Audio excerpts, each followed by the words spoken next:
Buffalo and western New York played a prominent role in the slavery issue during the Civil War era. When the Fugitive Slave Law went into effect in 1850, those who aided runaway slaves faced fines and imprisonment.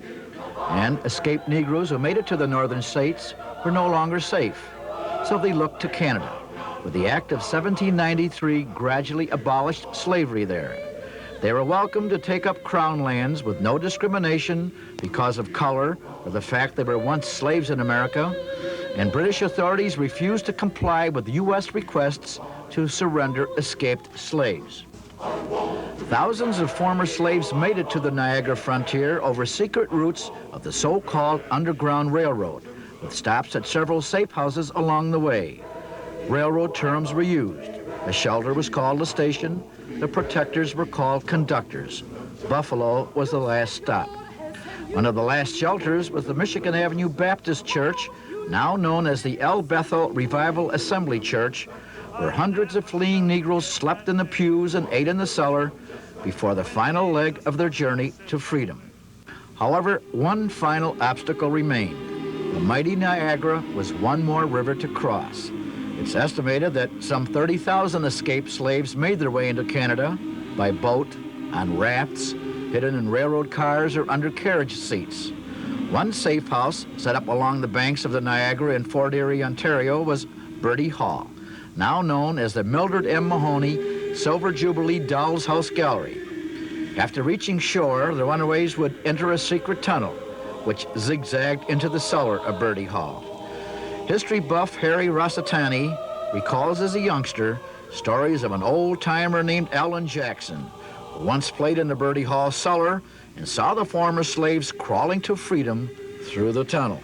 He brought us down here to the river's edge and told us that the blacks used to be spirited across the river at night, always at night, and they would get into boats about the area of Ferry Street, and then they would drift downriver to about this point, and then quickly be brought in to this tunnel here. And a lot of them perished crossing the river, and then they always had to fear for the bounty hunters or the slave catchers that were always on their tail.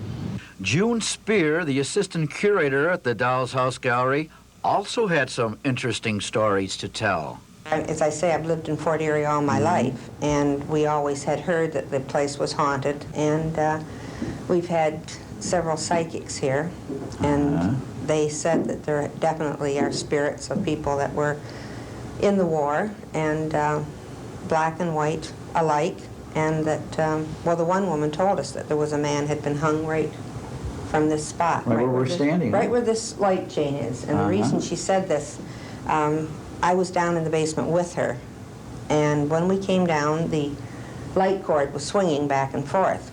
So we walked through the other rooms, and when we came back into this room, the cord was still swinging back and forth, and that was about 20 minutes later. What other strange happenings in this house? Well, there is one of the tables with a dollhouse on it on the second floor in the front room, which was a bedroom, has been moved twice, probably maybe 3-4 feet from where it should be. That was another thing. The psychic said that was the master bedroom, and where we have the doll's house standing is probably where the bed stood, and they didn't like it. A short distance away in Bertie Township lies the final resting place for some of the former slaves.